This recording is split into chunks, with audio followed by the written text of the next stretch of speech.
नमस्कार दोस्तों, स्वागत है आपका आपके अपने YouTube चैनल एक्सीलेंट गुरु पर। साथियों, मैं हूं राकेश सिहाग। एक बार फिर से आप सभी के सामने हाजिर हूं 34 नंबर क्लास लेकर के। इससे पहले हमने 33 नंबर क्लास तक कंप्लीट कर लिए हैं और मैं आपसे भी ये उम्मीद करूंगा कि आपने पीछे की क्लास सारी देख ली होंगी। अगर आपने पीछे की क्लास नहीं देखी हैं तो ये मेरी आपसे गुजारिश है कि पीछे की सारी क्लासेस देख लीजिए, जिससे कि बहुत सारे कंसेप्ट आपके कंप्लीट हो जाएं और उन कंसेप्ट के आधार पर आप अच्छे से आगे के क्वेश्चन है वो कर पाओ। क्योंकि साइंस के अंदर जितना आप लिंक करके पढ़ोगे, एक चीज को, एक टॉपिक को दूसरे टॉपिक से लिंक करके पढ़ोगे तो आपको याद ज्यादा होगा और कॉन्सेप्ट आपका जो है ना वो बहुत अच्छे से क्लियर हो जाएगा। इसलिए मैं आपसे गुजारिश करूंगा कि आप पीछे के सारी वीडियोस देख लीजिए। इसके अलावा जो भी आपका सजेशन है वो आपका आमंत्रित है। आप कमेंट के माध्यम से मेरे तक आपका जो सजेशन है वो पहुंचा सकते हैं। क्लास में क्या परिवर्तन करना है या किस प्रकार का कंटेंट आपको मतलब चाहिए या किस प्रकार से आप मेरी मदद कर सकते हैं ये इस क्लास में सुधार करने में, वो आप कर सकते हैं कमेंट के माध्यम से। इसके अलावा इस क्लास का जो पीडीएफ है वो आपको मिलेगा टेलीग्राम चैनल से, और जो टेलीग्राम जो चैनल है उसका लिंक वीडियो के डिस्क्रिप्शन में है। अब हम क्लास को स्टार्ट करते हैं मेरे साथी। आज की जो क्लास है उसका पहला क्वेश्चन आपकी स्क्रीन के ऊपर ये रहा। इस क्वेश्चन को अच्छे से पढ़िए। क्वेश्चन क्या है कि निम्नलिखित में से कौन से स्थितिज ऊर्जा के उदाहरण हैं। इसमें से आपको स्थितिज ऊर्जा के उदाहरण के बारे में बताना है। 4 उदाहरण आपको दे रखे हैं, इसमें से कौन कौन सा स्थितिज ऊर्जा का उदाहरण है वो आपको बताना है। अगर पहले ऑप्शन की बात करें तो उसमें दे रखा है कि घर की छत पर रखी एक ईंट। मैंने आपको कई बार बताया है कि मान लो ये हमारी पृथ्वी है और इस पृथ्वी से ऊंचाई पर कोई अगर वस्तु होगी तो वो उस वस्तु के अंदर हमेशा कौन सी ऊर्जा हो जाएगी, स्थितिज ऊर्जा। तो अब ये जो ईंट है ये पृथ्वी से छत के ऊपर रख रखी है, इसका मतलब ऊंचाई पर रख रखी है। इसका मतलब इस ईंट के अंदर कौन सी ऊर्जा होगी, स्थितिज ऊर्जा। कहने का मतलब जो आपका ये जो उदाहरण है वो स्थितिज ऊर्जा का उदाहरण है। इसके अलावा दूसरा देखो कि एक घड़ी की स्प्रिंग जब घूमती है, घड़ी के अंदर स्प्रिंग है और वो जब घूमती है तो उसके अंदर कौन सी ऊर्जा होगी। अब आप कहोगे घूमती है तो उसके अंदर गति होती है, गति होती है तो उसके अंदर क्या होगी, गतिज ऊर्जा, जो कि आपका गलत है।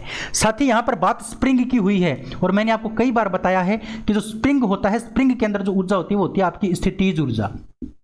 ठीक है। इसके अलावा जितने भी आपके चाबी वाले जो खिलौने होते हैं, चाबी वाले खिलौने, इन चाबी वाले जो खिलौने होते हैं इनके अंदर भी कौन सी ऊर्जा होती है, स्थितिज ऊर्जा। जब उसके अंदर हम क्या कर देते हैं, चाबी को भर देते हैं तो उसके अंदर कौन सी ऊर्जा जाती है, स्थितिज ऊर्जा। क्लियर है।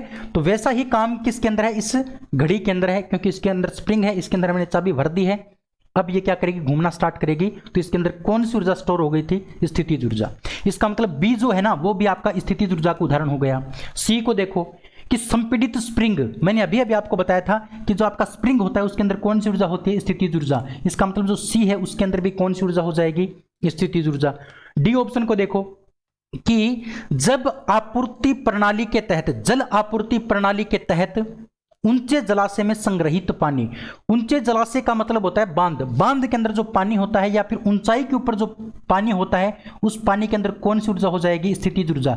क्योंकि पृथ्वी से ऊंचाई के ऊपर जो कोई वस्तु होती है, कोई पानी होता है तो उसके अंदर हमेशा कौन सी ऊर्जा होती है मेरे साथी, स्थितिज ऊर्जा। यानी इस डी में भी क्या है, आपकी स्थितिज ऊर्जा है। तो आपको यही पूछा था कि किन के अंदर स्थितिज ऊर्जा है, तो साथी चारों के अंदर आपकी स्थितिज ऊर्जा है। ऑप्शन नंबर आपका जो डी है ना, ऑप्शन नंबर डी, वो इस क्वेश्चन का क्या होगा, करेक्ट होगा। ए बी सी और डी चारों के अंदर आपकी स्थितिज ऊर्जा हो जाएगी। क्लियर है, कॉन्सेप्ट समझ में आया होगा। आगे बढ़ते हैं। दूसरा क्वेश्चन आपके सामने है कि कार्य करने में जो वस्तु सक्षम होती है उसके अंदर क्या होता है। साथी मैं पढ़ाने का काम कर रहा हूं, मैं पढ़ाने में सक्षम कब हो पाऊंगा, जब मेरे अंदर एनर्जी होगी, जब मेरे अंदर ऊर्जा होगी। तो कोई भी कार्य करने में जो सक्षम वस्तु होती है उसके अंदर हमेशा क्या होती है, आपकी ऊर्जा होती है। ऑप्शन नंबर बी इस क्वेश्चन का क्या होगा, करेक्ट होगा। ये तो बिल्कुल सिंपल सी बात है। अगर मेरे अंदर एनर्जी नहीं होगी, ऊर्जा नहीं होगी तो मैं आपके सामने खड़ा नहीं हो पाऊंगा, मैं बोल नहीं पाऊंगा, यानी कहने का मतलब मैं काम नहीं कर पाऊंगा। तो कार्य करने के लिए किसकी आवश्यकता होती है, ऊर्जा की आवश्यकता होती है। तो कार्य करने में कोई सक्षम वस्तु होगी ना तो उसके अंदर हमेशा क्या मिलेगी, आपको एनर्जी मिलेगी, ऊर्जा मिलेगी। ऑप्शन नंबर बी इस क्वेश्चन का करेक्ट है। तीसरे क्वेश्चन की बात करें, तीसरा क्वेश्चन आपके सामने है कि निम्नलिखित में से कौन सा कथन गलत है। गलत कथन की पहचान आपको करनी है। ऑप्शन नंबर ए को देखो कि संपीड़ित स्प्रिंग में स्थितिज ऊर्जा होती है। बिल्कुल सही बात है, मैंने आपको बता रखा है कि दबाया हुआ जो स्प्रिंग होता है या फिर खींचा हुआ जो स्प्रिंग होता है, दोनों के अंदर कौन सी ऊर्जा होगी, आपकी स्थितिज ऊर्जा।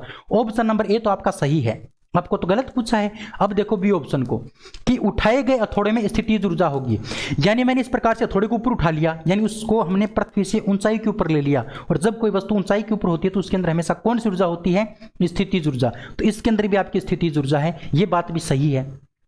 ऑप्शन सी को देखो, बांध के जल में गतिज ऊर्जा होती है। गलत बात, क्योंकि बांध के अंदर जो पानी होता है वो ऊंचाई के ऊपर होता है, और बांध में पानी होता है, उस पानी के अंदर आपकी गतिज ऊर्जा नहीं होती, उसके अंदर आपकी स्थितिज ऊर्जा होती है। यही बात गलत दे रखी है और आपको गलत की पहचान करनी थी। इसका मतलब ऑप्शन नंबर आपका जो डी सी है वो क्या होगा, करेक्ट आंसर हो जाएगा ऑप्शन नंबर सी। अगर हम डी ऑप्शन की बात करते हैं, इसमें देखो क्या दे रखा है, डी ऑप्शन में दे रखा है कि गतिशील कार्य में गतिज ऊर्जा होती है। बिल्कुल सही बात है साथी, कोई वस्तु अगर गति कर रही है तो उसके अंदर हमेशा कौन सी ऊर्जा हो जाएगी, आपकी गतिज ऊर्जा हो जाएगी। ये बात सही है, आपको गलत की पहचान करनी थी। गलत आपका कौन सा हो जाएगा इसमें, ऑप्शन नंबर सी हो जाएगा। ठीक है, चलिए नेक्स्ट 4 नंबर क्वेश्चन आपके सामने है कि यदि कोई लड़का गैस से भरा हुआ गुब्बारा छोड़ता है जो ऊपर की ओर जाता है, तो जो स्थितिज ऊर्जा है उसमें क्या परिवर्तन होगा। यानी जो गुब्बारा है, कोई लड़का गुब्बारा है, इस प्रकार से गुब्बारे को वो हवा भर के, उसके अंदर गैस भर के और वो छोड़ता है और वो गुब्बारा ऊपर जाता है। जैसे जैसे वो ऊपर जाएगा वैसे वैसे उसके अंदर क्या होगी, स्थितिज ऊर्जा बढ़ती जाएगी। स्थितिज ऊर्जा क्या होती जाएगी, बढ़ती जाएगी। कहने का मतलब अगर ऊंचाई बढ़ती है तो स्थितिज ऊर्जा बढ़ती है, और अगर ऊंचाई घटती है तो स्थितिज ऊर्जा आपकी घट जाती है। ये मैं बात आपको कई बार बता चुका हूं। तो जैसे जैसे गुब्बारा ऊपर की ओर जाएगा वैसे वैसे स्थितिज ऊर्जा का मान हमेशा क्या होता जाएगा, बढ़ता जाएगा। यानी कहने का मतलब ऑप्शन नंबर जो डी है ना, वो इस क्वेश्चन का आपका करेक्ट हो जाएगा, ऑप्शन नंबर डी। बताओ समझ में आया कि नहीं आया। बिल्कुल सिंपल सी बात थी, कोई घबराने की आवश्यकता आपको नहीं है। ठीक है, चलिए 5 नंबर क्वेश्चन आपके सामने है कि किसी वस्तु को ऊर्ध्वाधर ऊपर की ओर फेंका गया है।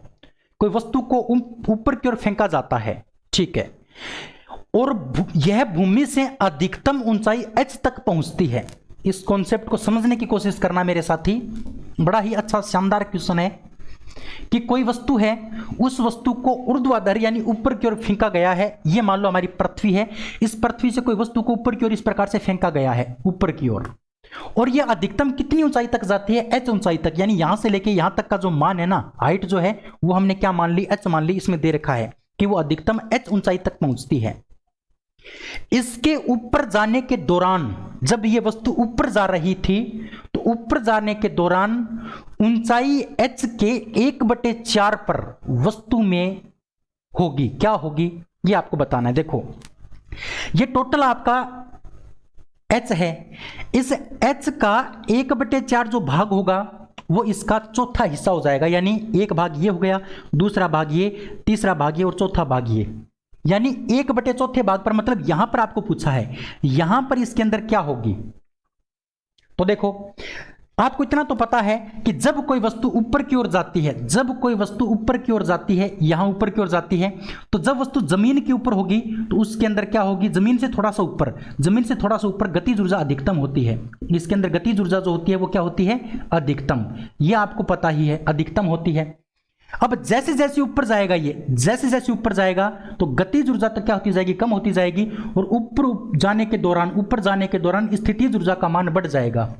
और जैसे ही ये अधिकतम ऊंचाई पर पहुंच जाती है, मान लो ये इसकी अधिकतम ऊंचाई है, तो यहां पर क्या हो जाती है, स्थितिज ऊर्जा का मान अधिकतम हो जाता है। यहां पर स्थितिज ऊर्जा का मान क्या हो जाएगा, अधिकतम हो जाएगा। ये तो आपको पता ही है। यानी जब अधिकतम ऊंचाई पर होगा तो उसमें अधिकतम स्थितिज ऊर्जा होगी, और जब ये बिल्कुल पृथ्वी के पास में होगी तो इसके अंदर कौन सी ऊर्जा अधिक होगी, गतिज ऊर्जा। और जैसे ये बीच में पहुंचती है, जैसे मान लो ये टोटल 10 मीटर है, 10 मीटर में से 5 मीटर पर जैसे ही पहुंचती है तो स्थितिज और गतिज ऊर्जा दोनों का मान क्या हो जाता है, बराबर हो जाता है। समझ में आई बात। अब इस आधे भाग से ऊपर जैसे जाएगी ना तो स्थितिज ऊर्जा का मान ज्यादा हो जाएगा और गतिज ऊर्जा का मान कम हो जाएगा। और जैसे ये इस बराबर वाले भाग से नीचे रहेगी ना तो यहां पर गतिज ऊर्जा का मान ज्यादा रहेगा और इस स्थितिज ऊर्जा का मान कम रहेगा। ये तो आप सभी को पता ही है, बिल्कुल सिंपल सी बात है। अब आपको पूछा है 1/4 भाग पर क्या होगा, तो 1/4 भाग होगा साथी यहां पर होगा, ये मान लो बीच का भाग है, तो बीच के भाग से नीचे की अगर हम बात करते हैं तो यहां पर आपकी जो गतिज ऊर्जा है, यहां पर जो गतिज ऊर्जा है वो तो क्या होगी, आपकी अधिक होगी। गतिज ऊर्जा का मान तो अधिक होगा, और आपकी जो स्थितिज ऊर्जा है मेरे साथी, स्थितिज ऊर्जा, इसका मान क्या हो जाएगा, कम हो जाएगा। अगर यहां पर ये पूछ लेता 3/4 भाग पर, इसमें क्या होगा, 3/4 भाग पर, यानी यहां पर पूछा है अब आपको, अगर यहां की बात पूछ लेता 3/4 भाग की पूछ लेता, तो साथी आपको पता होना चाहिए यहां पर स्थितिज ऊर्जा का मान तो क्या हो जाएगा, स्थितिज ऊर्जा का मान तो हो जाएगा अधिक, और यहां पर इस भाग पर गतिज ऊर्जा का मान क्या हो जाएगा, कम हो जाएगा। तो वो तो आपके क्वेश्चन के ऊपर डिपेंड करता है, क्वेश्चन कहां पर पूछा गया है। अब की बार आपको 1/4 भाग पर पूछा है, तो 1/4 भाग आपका ये होगा, यहां पर गतिज ऊर्जा का मान तो होगा अधिक और स्थितिज ऊर्जा का मान कम होगा। जैसे 3/4 भाग की पूछता तो यहां पर मान बदल जाता, क्योंकि जैसे जैसे ऊंचाई बढ़ती है वैसे वैसे स्थितिज ऊर्जा का मान बढ़ता है। तो आपको 1/4 भाग की पूछी है, तो इसमें गतिज का मान अधिक होगा और स्थितिज का मान क्या होगा, कम होगा। तो ऑप्शन देख लो कौन सा है, ऑप्शन नंबर ए में दे रखा है कि कम स्थितिज ऊर्जा और अधिक गतिज ऊर्जा। बिल्कुल सही बात है, स्थितिज ऊर्जा कम और गतिज ऊर्जा अधिक। ऑप्शन नंबर ए ही आपका क्या होगा, बिल्कुल करेक्ट होगा। बताओ कितना शानदार क्वेश्चन है। ऐसे क्वेश्चनों को आप अपने बुद्धि के द्वारा हल कर पाओगे। अगर आपने अच्छे से कॉन्सेप्ट को समझा है तो आप इस प्रकार के क्वेश्चनों को आराम से कर पाते हो। ठीक है, फिर भी कोई डाउट रहता है तो आप बिल्कुल घबराने की आवश्यकता नहीं है, आप कमेंट कर दीजिए या फिर मेरे व्हाट्सअप नंबर वीडियो के डिस्क्रिप्शन में दे रखे हैं, मेरे व्हाट्सअप पर संपर्क कर लीजिए। आपका जो भी डाउट है वो डाउट क्लियर कर दिया जाएगा। आपके कंफ्यूज 1% में कंफ्यूजन नहीं रहने देंगे, ये मेरा आपसे दावा है। बस आप अपना सपोर्ट बनाए रखिए, मैं मेरी तरफ से पूरी मेहनत करने की कोशिश करूंगा। चलिए फिर आगे बढ़ते हैं। नेक्स्ट 6 नंबर क्वेश्चन आपके सामने है कि सही विकल्प से रिक्त स्थान की पूर्ति करें। आपको सही विकल्प चुनना है और इस रिक्त स्थान की पूर्ति करना है। देखो कि जब एक वस्तु को लंबवत ऊपर की ओर फेंका जाता है, ऊपर की ओर फेंका जाता है, तो उसके ऊपर उठने के दौरान स्थितिज ऊर्जा खाली स्थान और गतिज ऊर्जा खाली स्थान। तो ध्यान दो इस बात के ऊपर कि जैसे ही हम वस्तु को ऊपर की ओर फेंकते हैं, जब वो ऊपर उठेगा तो उसमें स्थितिज ऊर्जा का मान तो क्या होता जाएगा, बढ़ता जाएगा। जैसे जैसे ऊंचाई पर जाएगा तो स्थितिज ऊर्जा का मान तो क्या होगा, बढ़ेगा। तो इस क्वेश्चन का आंसर क्या होगा, स्थितिज ऊर्जा का मान तो क्या होगा, यहां पर बढ़ेगा। तो पहले खाली स्थान में क्या आ जाएगा, बढ़ना या फिर बढ़ती है। स्थितिज ऊर्जा तो क्या होती है, आपकी बढ़ती है।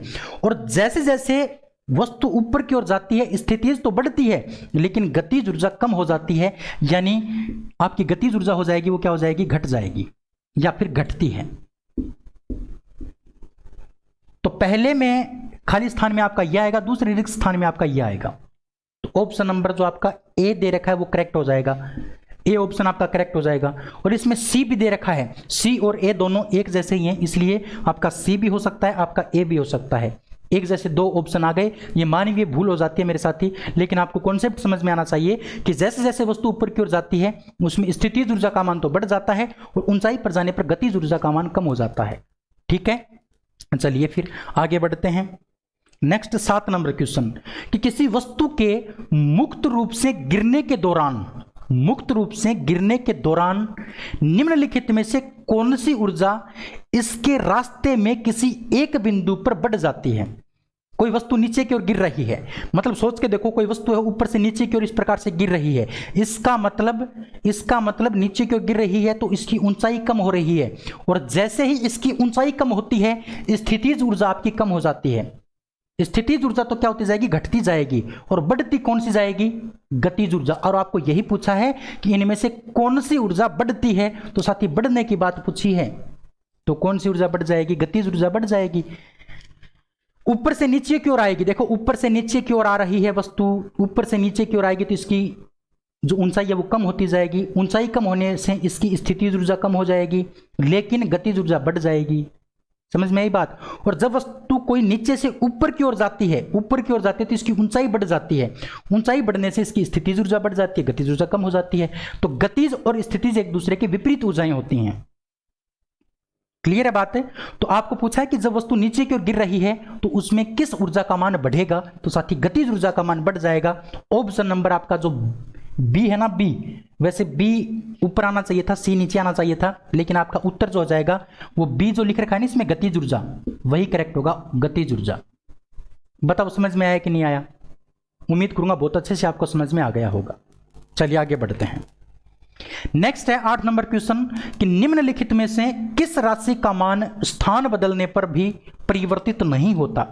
ऐसी कौन सी राशि है जिसका स्थान बदलने पर मान परिवर्तित नहीं होता? सबसे पहले द्रव्यमान की बात करते हैं। द्रव्यमान की अगर हम बात करें मेरे साथी, द्रव्यमान की अगर हम बात करें तो द्रव्यमान का जो मात्रक होता है वो होता है किलोग्राम। ये एक मूल राशि होती है, आपकी मूल राशि। मैंने आपको स्टार्टिंग में ही बताया था कि आपकी 3 प्रकार की राशियां होती हैं। एक आपकी होती है मूल राशि, एक आपकी व्युत्पन्न राशि होती है, और एक आपकी होती है पूरक राशि। पूरक राशियों की संख्या 2 है और मूल राशियों की संख्या 7 है। ये मैं आपको स्टार्टिंग में बता चुका हूं। अब आपको करना क्या है, आपको कमेंट करना है कि मूल राशियां होती हैं 7। कौन कौन सी 7 मूल राशियां होती हैं आपको कमेंट करके बताना है। मैं देखना चाहूंगा आपकी कितनी याद हैं और आप कितने एक्टिव हैं इस क्लास को लेकर के, आपको कमेंट करना है, ठीक है।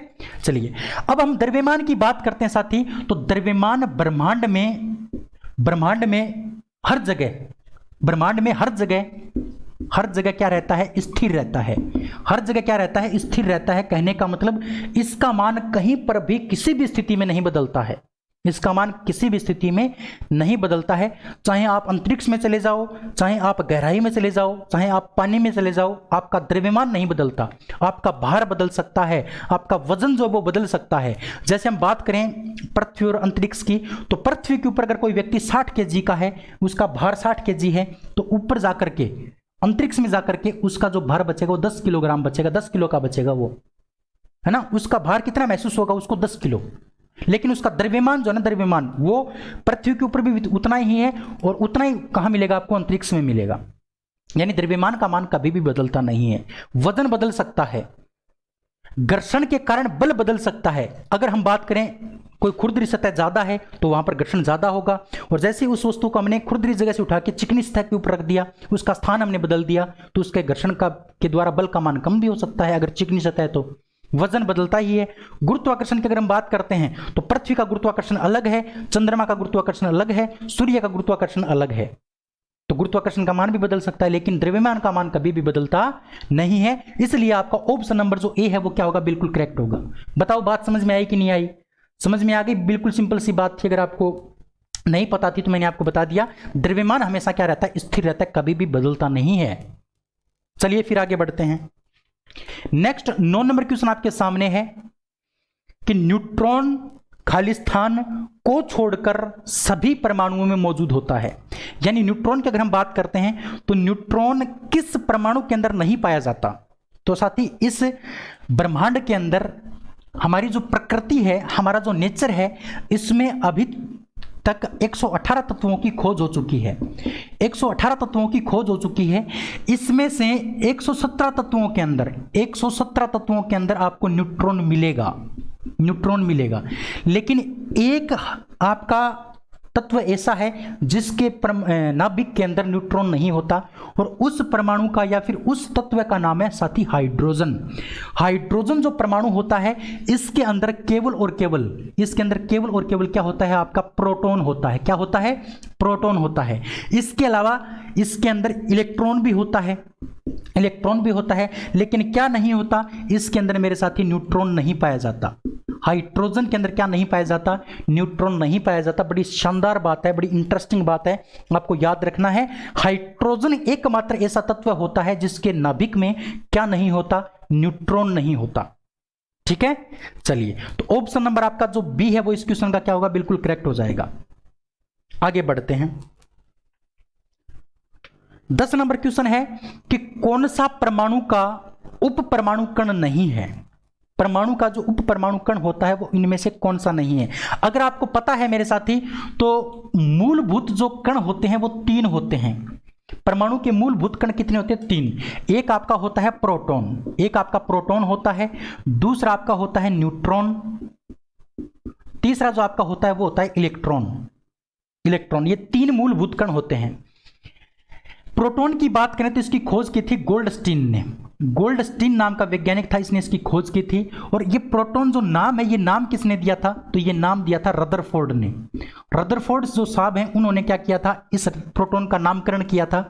न्यूट्रॉन की जो खोज है वो चैडविक ने की थी, चैडविक ने। और इलेक्ट्रॉन की जो खोज है वो थॉमसन ने की थी, थॉमसन ने। ठीक है, इसके अलावा ये रदरफोर्ड जो साहब हैं, इन्होंने परमाणु के नाभिक की खोज भी की थी। नाभिक की जो खोज है वो भी किसने की थी? रदरफोर्ड ने की थी। ये बात भी आपको थोड़ी सी याद रखनी है। ठीक है, तो आपको पूछा है कि उप परमाणु कण नहीं है, कौन सा नहीं है? साथी ऑप्शन नंबर ए जो दे रखा है आपको, उसमें दे रखा है जिनोन। क्या दे रखा है? जिनोन दे रखा है।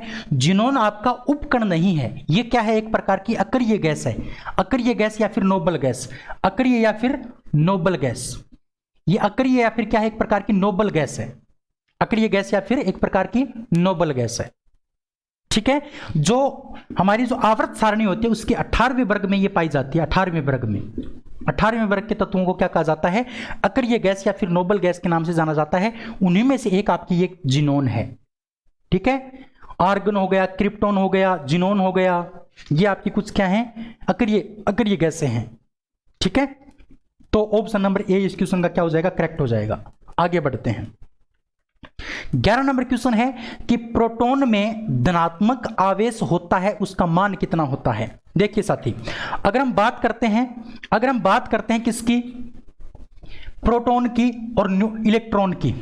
अगर हम इलेक्ट्रॉन की बात करें और प्रोटॉन की बात करें, सबसे पहले बात करते हैं इलेक्ट्रॉन की।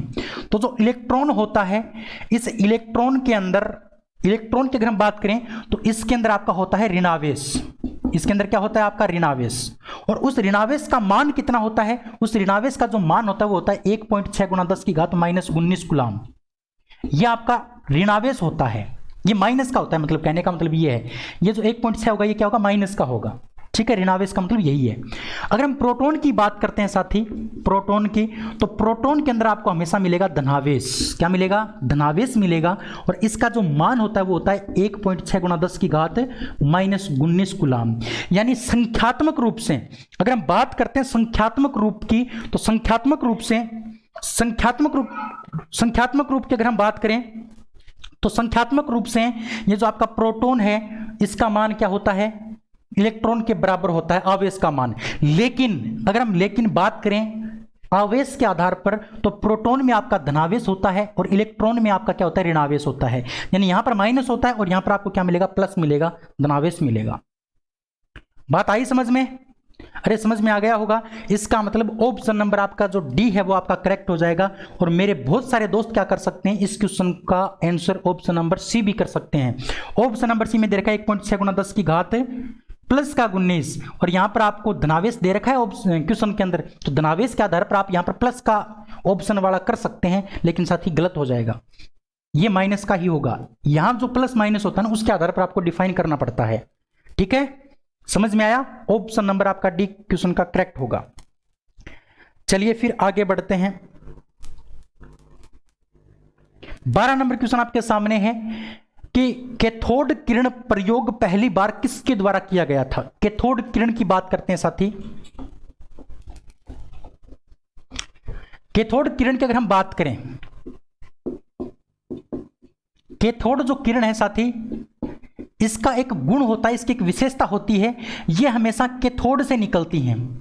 कैथोड का मतलब होता है माइनस। ये हमेशा माइनस से निकलती हैं, ऋणावेश से निकलती हैं और किसकी ओर जाती हैं? एनोड की ओर चलती हैं। एनोड की ओर, यानी प्लस की ओर ये चलती हैं। ये बात हमेशा ध्यान रखना है साथी कि कैथोड किरणों की दिशा किस प्रकार से होती है? कैथोड से एनोड की ओर होती है। ये क्वेश्चन बहुत बार पूछा गया है कि कैथोड किरणों की दिशा क्या होती है? तो कैथोड से एनोड की ओर, यानी माइनस से प्लस की ओर। अगर हम कैथोड किरण की खोज की बात करें, इसकी जो खोज है वो किसने की थी? तो साथी एक वैज्ञानिक का नाम था जूलियस ल्यूकस। जूलियस ल्यूकस नाम का एक वैज्ञानिक था, जूलियस ल्यूकस। उन्होंने क्या की थी? इसकी खोज की थी कैथोड किरण की। ठीक है, और इसके अलावा साथी एक और आपको याद रखना है। इसके अलावा कैथोड किरण की खोज, एक तो जूलियस ल्यूकस हो गया और इसके अलावा एक होता है साथी आपका इसके अलावा एक वैज्ञानिक और है, उनका नाम तो है, हाँ, हिटोर्फ नाम का एक वैज्ञानिक था। इन दोनों ने मिलकर के इसकी खोज की थी। ठीक है। अच्छा, कैथोड किरण की अगर हम बात करें तो कैथोड जो किरण है इसके द्वारा, इसका जो प्रयोग है, इसका प्रयोग सर्वप्रथम किसके द्वारा किया गया था? तो इसका जो प्रयोग किया गया था वो थॉमसन के द्वारा किया गया था, थॉमसन के द्वारा। यानी ध्यान रखना साथी, इसकी जो खोज है कैथोड किरण की वो तो जूलियस ल्यूकस और हिटोर्फ नाम के वैज्ञानिक के द्वारा की गई थी, लेकिन इसका जो प्रयोग है वो किसके द्वारा किया गया था? सर्वप्रथम थॉमसन के द्वारा। और इसका प्रयोग करके किसको खोजा गया था? तो ध्यान रखना साथी, इलेक्ट्रॉन की खोज की गई थी। इलेक्ट्रॉन की जो खोज है वो किस प्रयोग के द्वारा की गई थी? तो इस कैथोड किरण प्रयोग के द्वारा किसकी खोज की गई थी? इलेक्ट्रॉन की। किसके द्वारा? थॉमसन के द्वारा। ठीक है। तो इस क्वेश्चन का ऑप्शन आपका हो जाएगा जे थॉमसन। ऑप्शन नंबर जो सी है वो आपका बिल्कुल करेक्ट होगा। बात आई समझ में? क्लियर है? तो ये कुछ बात आपको कैथोड किरण के बारे में याद रखनी है, ये मोस्ट इंपॉर्टेंट है। ये क्वेश्चन बहुत बार पूछा जाता है, कैथोड से एनोड किरण की दिशा होती है। ये खोज वगैरह कम ही पूछता है, लेकिन ये प्रयोग पूछ लेता है। और ये भी पूछ लेता है कि कैथोड किरण के प्रयोग द्वारा किसकी खोज की गई थी? तो इलेक्ट्रॉन की खोज की गई थी। किसके द्वारा? थॉमसन के द्वारा। ठीक है, चलिए आगे बढ़ते हैं। नेक्स्ट 13 नंबर क्वेश्चन है कि रदरफोर्ड परमाणु मॉडल खाली स्थान का वर्णन नहीं करता। जो रदरफोर्ड साहब थे उन्होंने परमाणु मॉडल दिया था, तो परमाणु मॉडल में क्या बताया गया था? देखो, रदरफोर्ड साहब जो थे ना, रदरफोर्ड साहब, उन्होंने क्या किया? सोने की जो पत्ती है या सोने की जो पन्नी है, उस सोने की पन्नी के ऊपर एल्फा कणों की बौछार की थी। किसकी बौछार की थी? एल्फा कण की बौछार की थी। और एल्फा कण की बौछार करके इन्होंने पता लगाया कि कोई भी परमाणु होता है, उस परमाणु के मध्य में क्या मिलता है? धनावेश मिलता है। क्या मिलता है? धनावेश मिलता है। ठीक है। और इस धनावेश को इसने क्या नाम दे दिया? प्रोटॉन नाम दे दिया। प्रोटॉन नाम वैसे रदरफोर्ड के द्वारा दिया गया था। रदरफोर्ड साहब ने क्या कहा? हाँ, प्रोटॉन नाम दिया था रदरफोर्ड ने। तो मैंने क्या बताया कि रदरफोर्ड ने सोने की पन्नी पर एल्फा कणों की बौछार की, और उस एल्फा कण के प्रयोग द्वारा उन्होंने ये पता लगाया कि कोई भी परमाणु होता है उसके मध्य में धनावेश होता है। और उस धनावेश को क्या नाम दे दिया? प्रोटॉन नाम दे दिया। और उस मध्य वाले भाग को क्या नाम दे दिया? उस मध्य वाले भाग को नाम दे दिया नाभिक। इसका मतलब परमाणु के नाभिक की खोज किसने की थी? रदरफोर्ड ने की थी। ये बात आपको समझ में आई कि रदरफोर्ड ने कह दिया कि परमाणु के मध्य में क्या होता है? धनावेश होता है। और इस रदरफोर्ड साहब ने एक बात और की थी कि इस परमाणु के अंदर ऋणावेश भी होता है, ऋणावेश का मान भी मौजूद होता है। लेकिन जो ऋणावेश होता है ना, वो इस धनावेश के चारों ओर चक्कर लगाता है। धनावेश के चारों ओर चक्कर लगाता है, चारों ओर चक्कर लगाने का कार्य करता है। और उस ऋणावेश को नाम क्या दे दिया गया? इस ऋणावेश को नाम दे दिया इलेक्ट्रॉन। इस ऋणावेश का नाम रख दिया इलेक्ट्रॉन। यानी कहने का मतलब रदरफोर्ड के अनुसार क्या कहा गया? रदरफोर्ड ने क्या कहा कि बीच में जो धनावेश होता है उसको प्रोटॉन कहा जाता है। उस प्रोटॉन के चारों ओर वर्ताकार कक्षा में जो चक्कर लगाते हैं वो कौन होते हैं? इलेक्ट्रॉन होते हैं। ठीक है, वो लगातार क्या करते रहते हैं? चक्कर लगाते रहते हैं। ये बात इसने कह दी। ठीक है, इसका मतलब ऑप्शन नंबर ए को देखो कि नाभिक की उपस्थिति, यानी नाभिक की उपस्थिति का तो पता इसने लगा लिया था, इसने वर्णन कर दिया था। नाभिक की उपस्थिति का पता तो इसने लगाया था। ये तो हमारा आंसर नहीं हो सकता, क्योंकि इसमें यह पूछा है कि कौन सा वर्णन नहीं कर पाया था। तो वर्णन नहीं कर पाया, उसका मतलब ऑप्शन नंबर ए का तो वर्णन कर दिया था। नाभिक की उपस्थिति का पता तो उसने लगा लिया था। परमाणु के आवेश की अगर हम बात करें तो आवेश आपका एक तो धनावेश होता है, एक ऋणावेश होता है। इसका पता भी इसने लगा लिया था कि बीच में धनावेश होता है, इसके चारों ओर ऋणावेश होता है। इसका पता भी लगाया था। ऑप्शन नंबर सी को देखो, परमाणु के स्थायित्व का पता नहीं लगा पाया। यह बात बिल्कुल सही है। यानी इसने ये कह दिया कि बीच में आपका प्रोटॉन होता है, ये बीच में प्रोटॉन होता है और इसके चारों ओर क्या करते हैं? इलेक्ट्रॉन चक्कर लगाते हैं। अब इस रदरफोर्ड के अनुसार इलेक्ट्रॉन जो चक्कर लगाते हैं वो निरंतर चक्कर लगाते हैं। अब बहुत सारे वैज्ञानिकों ने यह कहा कि अगर ये चक्कर लगाएंगे, निरंतर चक्कर लगाएंगे, तो इनकी ऊर्जा क्या होगी? कम होगी। और कम ऊर्जा होने के कारण ये अंत में क्या हो जाएंगे? ये नाभिक के अंदर इस प्रकार से इलेक्ट्रॉन गिर जाएगा और इलेक्ट्रॉन और प्रोटॉन आपस में मिलकर के क्या हो जाएगा? ये निरावेशित हो जाएगा। यानी इसमें आवेश बचेगा ही नहीं। इसमें आवेश बचेगा ही नहीं, क्योंकि प्लस और माइनस आपस में क्या हो जाएंगे? कैंसिल हो जाएंगे। भाई इसके अनुसार तो इसने ये कहा कि इलेक्ट्रॉन इसके चारों ओर चक्कर लगाता है, वर्ताकार कक्षा में चक्कर लगाता है। तो वैज्ञानिकों ने कहा ठीक है चक्कर तो लगाता है, लेकिन जैसे जैसे ये चक्कर लगाएगा इसकी ऊर्जा का मान कम होगा, और ऊर्जा का मान कम होगा तो अंत में क्या हो जाएगा, इस नाभिक में गिर जाएगा। इस प्रकार से नाभिक में जैसे ही गिरेगा तो इसका स्थायित्व क्या हो जाएगा, खत्म हो जाएगा परमाणु का। इसका मतलब परमाणु के स्थायित्व की खोज कौन नहीं कर पाया था, रदरफोर्ड साहब नहीं कर पाए थे, तो यही इसकी कमी थी। अगर आपसे पूछ लिया जाए कि रदरफोर्ड परमाणु मॉडल की क्या कमी है, तो इसकी एक ही कमी है कि ये परमाणु के स्थायित्व का पता नहीं लगा पाए थे। इसका मतलब ऑप्शन नंबर आपका जो सी है वो इस क्वेश्चन का क्या हो जाएगा, करेक्ट आंसर हो जाएगा। ठीक है, बताओ बात समझ में आई कि नहीं आई? अरे बात समझ में आई कि नहीं आई? क्लियर है? आगे बढ़े, चलिए आगे बढ़ते हैं, नेक्स्ट क्वेश्चन की बात करते हैं, 14 नंबर क्वेश्चन की। 14 नंबर क्वेश्चन है कि रदरफोर्ड परमाणु मॉडल में एल्फा कण जो है वो किसके ऊपर प्रक्षेपित किए गए थे? तो मैंने अभी अभी आपको बताया एल्फा कण जो है वो सोने की पन्नी के ऊपर प्रक्षेपित किए गए थे, यानी स्वर्ण के ऊपर किए गए थे। स्वर्ण मतलब सोने के ऊपर किए गए थे। तो इस क्वेश्चन का ऑप्शन नंबर ए जो है वो आपका क्या हो जाएगा, बिल्कुल करेक्ट हो जाएगा, ऑप्शन नंबर ए। ठीक है, चलिए फिर आगे बढ़ते हैं। नेक्स्ट 15 नंबर क्वेश्चन आपके सामने है। 15 नंबर क्वेश्चन को अच्छे से पढ़िए, फिर इस क्वेश्चन को हम अच्छे से समझाने की कोशिश आपको करते हैं। 15 नंबर क्वेश्चन देखो क्या है कि निम्नलिखित में से कौन सा एंजाइम प्रोटीन का विखंडन करता है? विखंडन करने का मतलब प्रोटीन का पाचन इसमें से कौन सा करता है? तो सबसे पहले हम बात करते हैं लाइपेज की। अगर हम लाइपेज की बात करें मेरे साथी, तो जो लाइपेज होता है, लाइपेज ये क्या करता है, वसा का पाचन करता है, ये वसा का पाचन करता है। ठीक है, दूसरा आपको दे रखा है ऑप्शन बी में एमाइलेज। एमाइलेज की अगर हम बात करते हैं, एमाइलेज जो होता है वो कार्बोहाइड्रेट का पाचन करता है, कार्बोहाइड्रेट का। और कार्बोहाइड्रेट में भी किसका, स्टार्च का। स्टार्च एक प्रकार का कार्बोहाइड्रेट होता है और इस स्टार्च को ग्लूकोज में बदलने का काम करता है। स्टार्च को ग्लूकोज में बदलने का काम कौन करता है, ये एमाइलेज करता है। सीधा साधा मतलब ये है कि एमाइलेज किसका पाचन करेगा, कार्बोहाइड्रेट का पाचन करेगा। अगर हम बात करते हैं टाइलिन की, तो जो टाइलिन होता है, टाइलिन ये भी क्या करता है, कार्बोहाइड्रेट का पाचन करता है। ये भी कार्बोहाइड्रेट का पाचन करता है, और साथ ही कौन से कार्बोहाइड्रेट का, तो ध्यान रखना माल्टोज का। ये माल्टोज का पाचन करता है। ये टाइलिन जो है वो माल्टोज का पाचन करता है, एमाइलेज जो है वो स्टार्च का पाचन करता है। वैसे स्टार्च और माल्टोज दोनों ही क्या है, आपके कार्बोहाइड्रेट के प्रकार हैं। ये जो टाइलिन एंजाइम होता है ये कहां पाया जाता है, तो जो लार जो होती है, लार में उपस्थित होता है।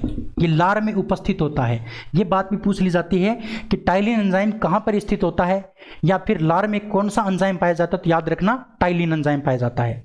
अगर हम बात करते हैं पेप्सिन की, तो जो पेप्सिन एंजाइम होता है वो किसका पाचन करता है साथी, ये प्रोटीन का पाचन करता है।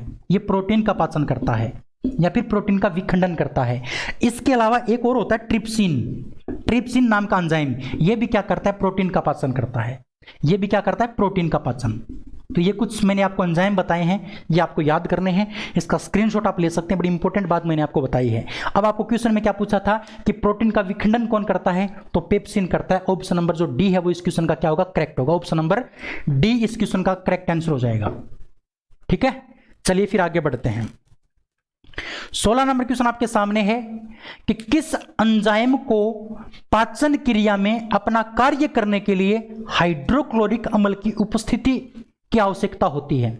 यानी हाइड्रोक्लोरिक अम्ल के बिना, HCl के बिना वो काम नहीं कर पाता। ऐसा आपका एंजाइम कौन सा है, तो साथी वो एंजाइम आपका पेप्सिन है।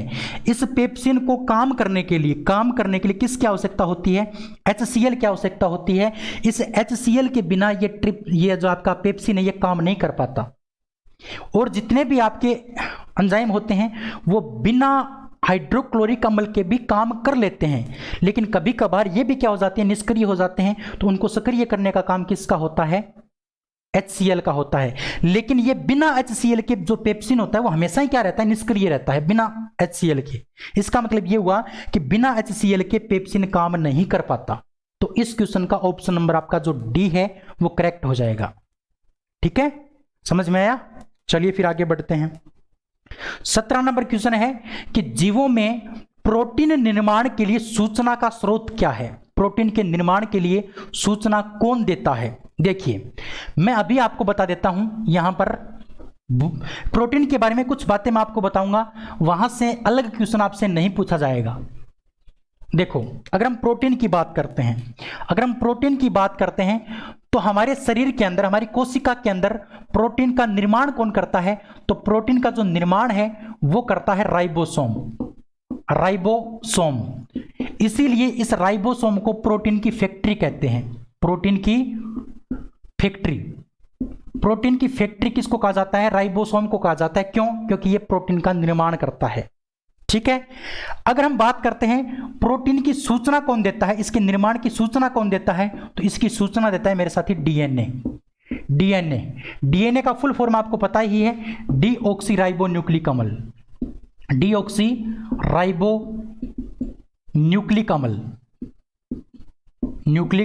अम्ल, ये इसकी सूचना देता है।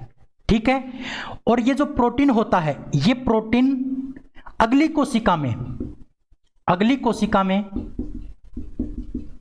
कोशिका में किसके द्वारा स्थानांतरित होता है? तो साथी ध्यान रखना, गुणसूत्र के माध्यम से। ये गुणसूत्र के आधार पर, गुणसूत्र के अंदर इकट्ठा होकर के ये अगली संतान में या फिर अगली पीढ़ी में चला जाता है।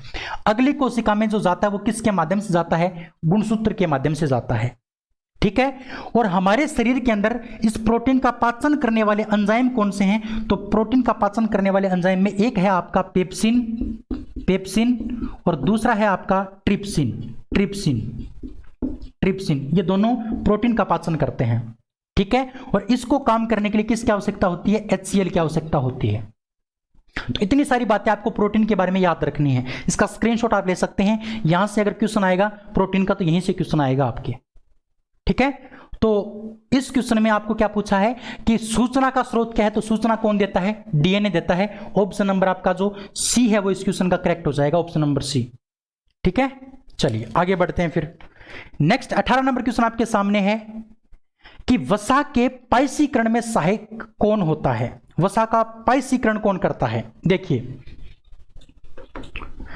अगर हम बात करें ऑप्शन नंबर ए की, ऑप्शन नंबर ए में आपको दे रखा है HCl क्या करता है? हमारा जो भोजन होता है, उस भोजन को अम्लीय बनाने का काम करता है। भोजन को अम्लीय माध्यम कौन प्रदान करता है? HCl करता है। ये भोजन में जो कीटाणु होते हैं, उन कीटाणुओं का खात्मा करने का काम करता है। उस कीटाणुओं को खत्म करने का काम भी कौन करता है? ये आपका HCl करता है। इसके अलावा साथी जो आपके एंजाइम होते हैं, एंजाइम उनको क्या करता है? सक्रिय करने का काम भी कौन करता है? इसको सक्रिय एक्टिव करने का काम भी आपका HCl का होता है। ठीक है। चलिए, उसके बाद आपको ऑप्शन नंबर बी में देखा है विटामिन के। अगर हम विटामिन के की बात करते हैं तो विटामिन के जो है ना, इसको फाइलोक्विनोन के नाम से भी जाना जाता है। फाइलोक्विनोन, ये इसका क्या है? ये इसका रासायनिक नाम है, फाइलोक्विनोन। विटामिन जो के होता है, ये क्या करता है? ये प्रोटीन का पाचन करने में सहायक होता है। प्रोटीन का पाचन करने में सहायक आपका कौन सा विटामिन होता है? तो विटामिन के। और इसकी कमी से क्या होता है? इसकी कमी से रक्त का थक्का नहीं बनता है। इसकी अगर कमी हो जाती है हमारे शरीर में तो रक्त का क्या नहीं बनता है? थक्का नहीं बनता है। इसके अलावा आपको ट्रिप्सिन भी दे रखा है, और ट्रिप्सिन के बारे में मैंने आपको बताया था, ये क्या करता है? प्रोटीन का पाचन करने का काम करता है। ऑप्शन नंबर सी में आपको दे रखा है पेप्सिन भी क्या करेगा? प्रोटीन का पाचन करेगा। ये बात मैंने अभी आपको बताई, ये भी क्या करेगा? प्रोटीन का पाचन करेगा। और साथ ही ऑप्शन नंबर डी में आपको दे रखा है पित्त लवण।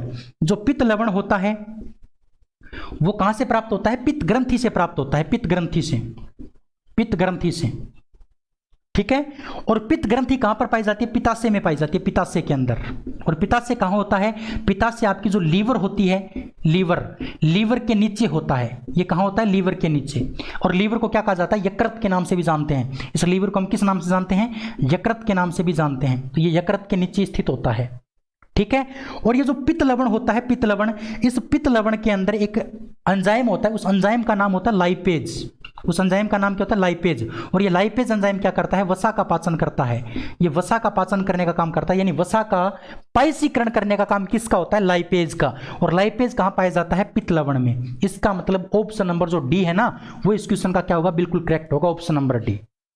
बताओ, समझ में आया कुछ? पित्त लवण के अंदर आपका लाइपेज एंजाइम होता है, वही लाइपेज एंजाइम क्या करता है, वसा का पाचन करता है, जो मैंने आपको 15 नंबर क्वेश्चन में बताया था। तो इसमें लाइपेज तो था नहीं, इसलिए हम क्या कर देंगे, इसका आंसर पित्त लवण कर देंगे। ठीक है, ऑप्शन नंबर डी इस क्वेश्चन का करेक्ट हो जाएगा। चलिए नेक्स्ट 19 नंबर क्वेश्चन है कि इनमें से कौन सा एंजाइम स्टार्च को सरल शर्करा में विखंडित करने का कार्य करता है। मैंने आपको बताया था साथी, अगर हम ऑप्शन नंबर ए की बात करते हैं, ऑप्शन नंबर ए की, ए ऑप्शन में आपको पेप्सिन दे रखा है। पेप्सिन क्या करता है, प्रोटीन का पाचन करता है, बताया था मैंने। लाइपेज क्या करता है, वसा का पाचन करता है। ऑप्शन नंबर सी को एक बार छोड़ो, डी में आपको ट्रिप्सिन दे रखा है। ट्रिप्सिन क्या है, प्रोटीन का पाचन करता है। और जो आपका जो स्टार्च है ना मेरे साथी, स्टार्च, स्टार्च एक प्रकार का कार्बोहाइड्रेट होता है। स्टार्च मैंने आपको बताया था, स्टार्च जो होता है, स्टार्च वो एक प्रकार का कार्बोहाइड्रेट होता है, कार्बोहाइड्रेट। और इस स्टार्च नामक कार्बोहाइड्रेट का पाचन कौन करेगा, तो इसका पाचन करेगा मेरे साथी एमाइलेज नाम का एंजाइम, एमाइलेज नाम का एंजाइम। और एक आपका होता है माल्टोज, माल्टोज। ये जो माल्टोज नाम का जो कार्बोहाइड्रेट है, इसका पाचन कौन करता है, तो इसका पाचन करता है टाइलिन। तो ये दोनों ही कार्बोहाइड्रेट के बारे में आपको याद रखना है। तो स्टार्च नामक कार्बोहाइड्रेट का पाचन आपका एमाइलेज करेगा। ऑप्शन नंबर जो सी है वो इस क्वेश्चन का क्या होगा, बिल्कुल करेक्ट हो जाएगा। ठीक है, अरे बताओ मजा आ रहा है कि नहीं आ रहा। अगर मजा आ रहा है सच में, तो आप अपने भाई का सहयोग करेंगे, इस क्लास को अपने दोस्तों तक शेयर जरूर करेंगे, और एक कमेंट के माध्यम से मेरा हौसला अफजाई जरूर करेंगे। एक कमेंट करेंगे अच्छा सा, जिससे कि मुझे ये लगे हाँ बिल्कुल आपको समझ में आ रहा है। ठीक है, चलिए ये था आपका question number 19। Next question 20 number question की बात करते हैं। 20 नंबर क्वेश्चन है कि प्रोटीन जो है, उस प्रोटीन को एमिनो अम्ल में, जटिल कार्बोहाइड्रेट को ग्लूकोज में, और वसा को वसा अम्ल और ग्लिसरॉल में अंतिम रूपांतरण के लिए जिम्मेदार एंजाइम कहां उपस्थित होते हैं। देखिए, जो आपका इसमें दे रखा है कि जो आपके प्रोटीन होते हैं, प्रोटीन जो होते हैं वो अंतिम रूप से किसके अंदर रूपांतरित हो जाते हैं, एमिनो अम्ल में। प्रोटीन अंत में किसके रूप में रूपांतरित हो जाते हैं, एमिनो अम्ल में। और जो आपका वसा जो है, वसा वो वसीय अम्ल प्लस ग्लिसरॉल में परिवर्तित हो जाते हैं। और जो कार्बोहाइड्रेट जो हैं वो अंत में किसके रूप में रूपांतरित हो जाते हैं, वो ग्लूकोज में रूपांतरित हो जाते हैं, ग्लूकोज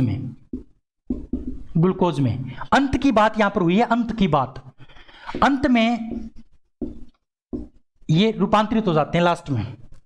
तो लास्ट में जो रूपांतरित होते हैं, उस टाइम जो इसको एंजाइम प्राप्त होते हैं, अंत में जो इसको एंजाइम प्राप्त होते हैं, वो कहां से निकलते हैं, तो साथी अंत में जो एंजाइम प्राप्त होते हैं इनके पाचन के लिए, वो हमेशा कहां से निकलते हैं, आंत्र से निकलते हैं, आंत से निकलते हैं। और कौन सी आंत से, छोटी आंत से। छोटी आंत क्या करती है, छोटी आंत एक रस छोड़ती है, और उस रस को क्या कहा जाता है, आंत्र रस के नाम से जाना जाता है। उस रस को आंत्र रस के नाम से जाना जाता है। और उसी आंत्र रस के द्वारा इसको अंत में क्या प्राप्त होते हैं, एंजाइम प्राप्त होते हैं। यानी कहने का मतलब, इस आंत्र रस के बाद में कोई भी एंजाइम भोजन को प्राप्त नहीं होता। यहां पर अंतिम रूपांतरण की बात पूछिए ना, तभी मैंने आपको बताया है। ये अंतिम रूप से जो इसको लास्ट में जो एंजाइम प्राप्त होते हैं, वो कहां से प्राप्त होते हैं, आंत्र रस से प्राप्त होते हैं। इसका मतलब ऑप्शन नंबर जो बी है वो आपका क्या हो जाएगा, करेक्ट हो जाएगा। समझ में आई बात, क्योंकि यहां पर आपको अंतिम रूपांतरण की बात पूछी थी, और अंतिम जो रूप परिवर्तन होता है इनका, वो आंत्र रस में जो एंजाइम होते हैं उन्हीं के द्वारा होता है। आंत्र रस के बाद में कोई भी एंजाइम इसको प्राप्त नहीं होता। यहां पर पूर्ण पाचन हो जाता है। तो पूर्ण पाचन जब होता है, तो इसको जो एंजाइम प्राप्त होते हैं वो कहां प्राप्त होते हैं, आंत्र रस से प्राप्त होते हैं, ऑप्शन नंबर बी के द्वारा। बताओ, ये थे आज के 20 क्वेश्चन। उम्मीद करूंगा आपको बहुत अच्छे से समझ में आए होंगे। फिर भी कोई डाउट है तो आप कमेंट कर सकते हैं। इसके अलावा मेरे व्हाट्सएप नंबर पर भी आप संपर्क कर सकते हैं, वहां पर भी अपना जो डाउट है वो बता सकते हैं। आपका जो डाउट है वो सोल्व कर दिया जाएगा, इसमें कोई दिक्कत की बात नहीं है। वैसे मेरी रेगुलर क्लास आ रही है, फिर भी 1-2 दिन बीच में क्लास मिस हो जाती है ड्यूटी वगैरह के टाइम के कारण, इसलिए मैं क्षमा चाहूँगा। बस आप अपना पैशन बनाए रखिए और मेरे साथ रेगुलर जुड़े रहिए। आपको लास्ट में जब आप टेक्नीशियन का या फिर ALP का एग्जाम देने जाओगे, तब आपको पता चलेगा इस क्लास के महत्व के बारे में। बहुत शानदार क्लास मैं आपको दे रहा हूँ, साथ ही पूरा रिसर्च करने के बाद ये जो क्वेश्चन है वो मैं आपके सामने लेके आता हूँ। सारे क्वेश्चन आपके प्रीवियस ईयर होते हैं। अगर आप प्रीवियस ईयर क्वेश्चन पढ़ लेते हैं अच्छे से तो आपके 70 से 80% जो क्वेश्चन है एग्जाम में यहीं से आते हैं या इसी कंसेप्ट के ऊपर आधारित आते हैं। तो ये कंसेप्ट आपका कंप्लीट होना जरूरी है। ठीक है, तो आज की इस क्लास में इतना ही। कल फिर मिलते हैं, तब तक के लिए जय हिंद, जय भारत। अगर आपको क्लास अच्छी लगी है तो अपने दोस्तों तक शेयर करके जाएंगे इस क्लास को और वीडियो को लाइक करके जरूर जाएंगे। ठीक है, चलिए कल फिर मिलते हैं, तब तक के लिए धन्यवाद, थैंक यू।